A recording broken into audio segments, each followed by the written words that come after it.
मैं डॉक्टर नीलम Joshi, clinical psychologist, अरंत hospital की तरफ से।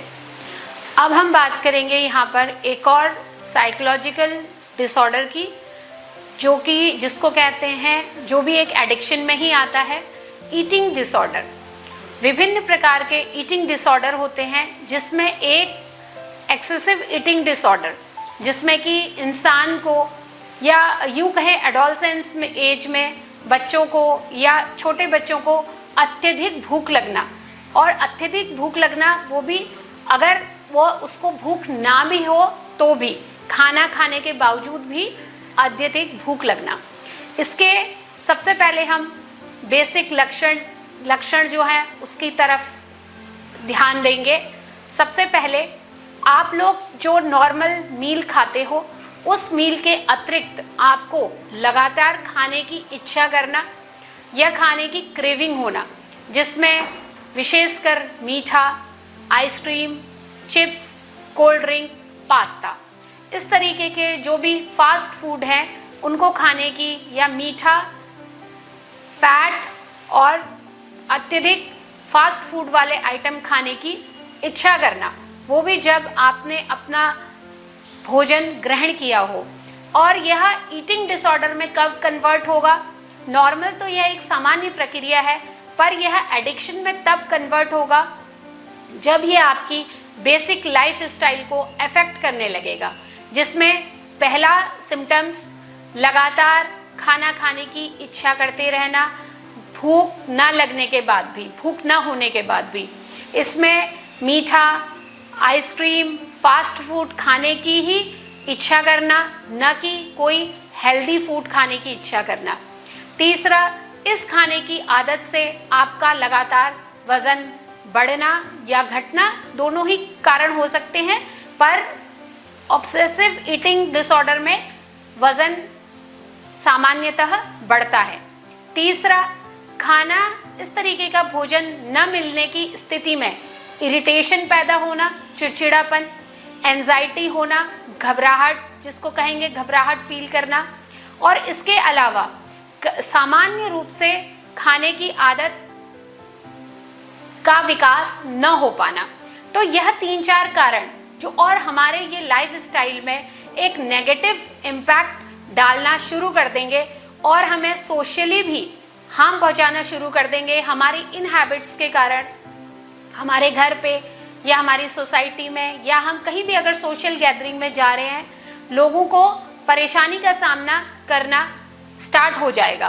तो हम इसको सिग्निफिकेंट कर सकते हैं एक्सेसिव ईटिंग डिसऑर्डर के लक्षणों में। अब इसमें इसके मेन फैक्टर्स क्या हैं, इसके कारण क्या हैं? इसका सबसे पहला कारण कहीं ना कहीं आपको इमोशनली आप अपने आप को वीक फील कर रहे हैं, जिसकी पूर्ति आप खाने के माध्यम से या किसी भी एडिक्शन, कोई भी एडिक्शन इसकी जगह ले सकता है, लेकिन यहाँ पर फूड जो एक्सेसिव ईटिंग डिसऑर्डर है उसने इसकी जगह ले ली। तो कहीं ना कहीं इमोशनली रूप से वीक होना, जो कि लगातार उस खाने की आदत को या उस क्रेविंग को पैदा कर सकता है। इसके अलावा हमारे शेयरिंग कम करना, हमारे फैमिली पर्सन से हम कोई बात नहीं कह सकते हैं या बाहर हम किसी बातों को नहीं कर पाते हैं, तो यह एक कन्वर्ट हो जाती है इस तरीके की एडिक्शन में। इसमें क्या होता है कि जब भी हम खाने को फास्ट फूड के रूप में लेना शुरू करते हैं, तो वह एक हमारे ब्रेन में पॉजिटिव सिग्नल भेजना शुरू कर देता है, जिससे हमें एक प्लेजेंट फीलिंग आने लगती है, जो कि बहुत क्षणिक होती है। पर जबकि हमारा जो स्टमक है वह फुलफिल है, उसके बावजूद हमारा ब्रेन में एक पॉजिटिव फीलिंग आने लगती है थोड़े टाइम के लिए। तो उस टाइम को हम लोग लगातार खाना प्रारंभ कर देते हैं।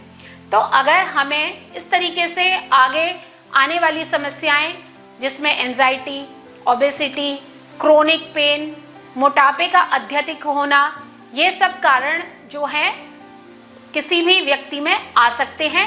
इससे वह इमोशनली डिस्टर्ब भी हो सकता है और आगे उसके पर्सनालिटी में भी दिक्कतें आ सकती हैं। अगर आपको लग रहा है 3 से 6 महीने के बीच में इस तरीके से किसी भी व्यक्ति में, बच्चे में या किशोर में, मेल हो या फीमेल हो, अगर दिक्कत दिखाई दे रही है तो आप अति शीघ्र अपने डॉक्टर, मनोरोग विशेषज्ञ से, साइकोलॉजिस्ट से मिलिए और इसके अलावा इसमें डाइटिशियन की भी आप हेल्प लीजिए और अपनी सारी समस्याओं के माध्यम से इनको बताइए।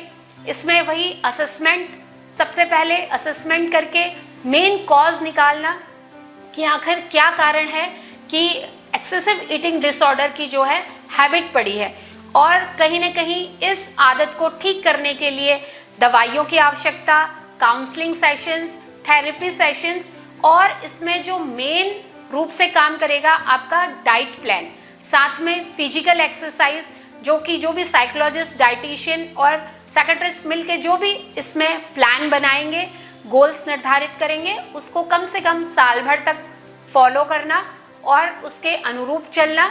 इसके साथ में इसके अगर कोई साइड इफेक्ट हैं उनके बारे में भी ध्यान देना कि आखिर इस तरीके की एडिक्शन की लत क्यों पड़ी, उसके कॉजों को जानना।